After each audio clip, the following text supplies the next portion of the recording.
In the fiercely competitive world of middleweight adventure bikes, the spotlight usually falls on the big names. You've got the rugged Yamaha Tenere 700, the legendary Honda Transalp, and the tech-savvy Triumph Tiger Sport. It's a tech race, an arms race of horsepower and electronics. But what if you don't care about winning that race? What if you just want a motorcycle that carves out its own space? A space defined by usability, value, and a unique sense of style. Enter the 2026 Moto Morini X-Cape 700. This Chinese-Italian concoction of off-road goodness isn't trying to outmuscle a BMW or outtech a KTM. Instead, it offers an alternative. It first hit dealer floors back in 2022 as a 649cc machine. But for 2026, Moto Morini decided it needed a little more punch. Today, we are going to dive deep into this updated machine. We'll look at the new engine, the chassis, the surprising tech features, and ultimately decide if this underdog has what it takes to steal customers away from the established giants. Let's start with the heart of the beast. For 2026, Moto Morini bumped the capacity up from 649cc to 693cc. They achieved this by lengthening the stroke by 3 mm, while keeping the bore at 83 mm. The result? A peak output of 70 horsepower at 8,500 RPM and 50 pound-feet of torque at 6,500 RPM. Now, these numbers aren't earth-shattering, but here is the interesting part. This parallel twin is essentially the old Kawasaki Ninja 650 motor, licensed by CF Moto for use by Moto Morini. That means you can expect this engine to be fairly bulletproof. From the handlebars, the motor feels understressed, which is great for longevity. However, it's not without its quirks. There is a significant flat spot when you first open the throttle around 2,500 RPM.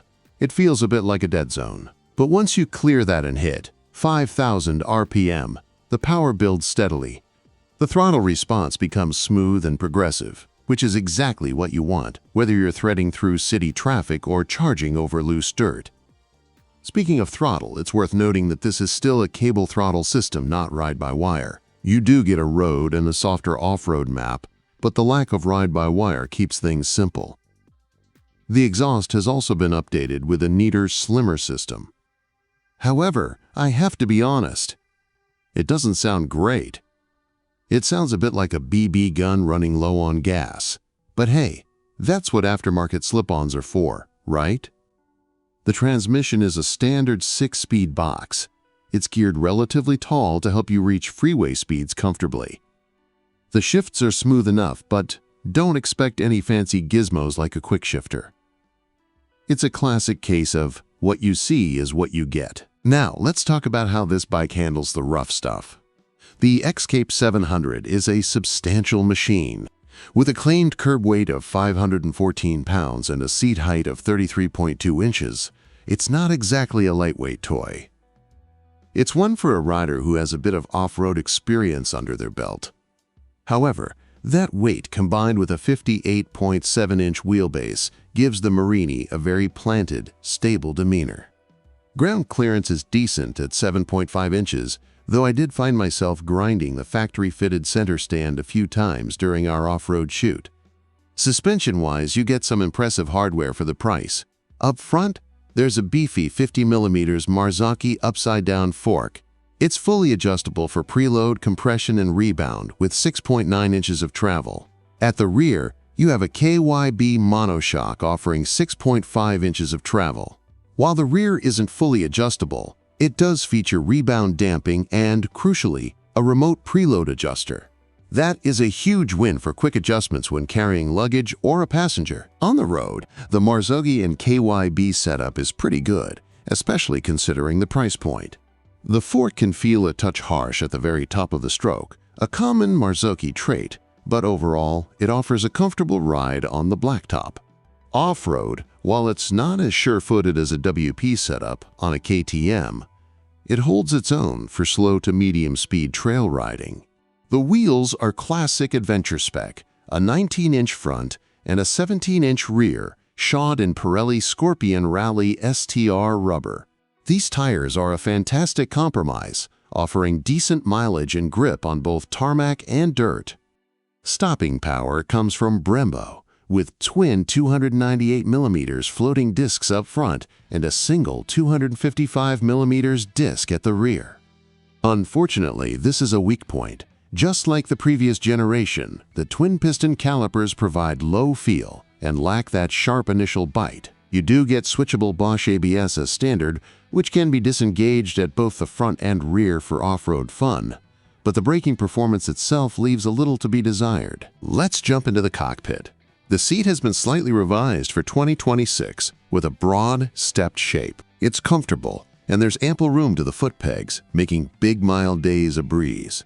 For highway riding, the updated windscreen is now adjustable on the fly via a stepped locking system. It's taller and more effective than before, keeping wind buffeting to a minimum. And if the ergonomics don't feel quite right, the handlebars can be moved to 6 different positions via the threaded top triple clamp. That is a level of adjustability you rarely see as standard, but the real star of the show here is the tech. Behind the bars sits a revised 7-inch TFT screen. It's the same size as before, but now packs a much faster processor. It's perfectly legible even in direct sunlight. You get Bluetooth integration via the Carbit Ride app for maps, music, and calls. Plus, dual USB ports Type A and Type C keep your devices charged. But here is where Moto Morini has one-upped pretty much everyone. There is a built-in dash cam located on the front, fairing under the headlight. It works with the RoadCam app and lets you record your rides. You can set it to continuous stream or loop mode, just like a car dash cam. This is a brilliant feature for insurance purposes, or just for capturing cool footage of your ride without needing to mount an action camera. So where does the 2026 Moto Morini X-Cape 700 fit in? It's hard to place. The MSRP is substantially lower than its Japanese and European rivals, but it also lacks that top-notch premium feel you get from a Triumph or a Honda. The switchgear feels a little cheap, and the engine, while reliable, needs more low-end grunt to match the bike's 514-pound weight. However, the pros are significant. You get that excellent 7-inch TFT, a built-in dashcam, fully adjustable front suspension, and standard accessories like handguards, a sump guard, and a center stand. Maintenance is also a big plus. Oil changes are every 3,000 miles, but valve clearance checks aren't needed for 25,000 miles. That keeps ownership costs incredibly low. The X-Cape 700 doesn't aim to be the fastest, lightest, or most high-tech bike on the market. It's a well-rounded, approachable motorcycle that nails the essentials and throws in some thoughtful extras. In a segment crowded with serious contenders, the Moto Morini X-Cape 700 holds its ground by offering honest value and a unique Italian style. Whether that's enough to sway you away from a Transalp or a Tenere is up to you. What do you think? Does the built-in dashcam and lower price tag make the X-Cape a worthy option? Or would you stick with the established brands? Let me know in the comments below. If you enjoyed this review, hit that like button, subscribe for more, and as always, ride safe. I'll see you in the next one.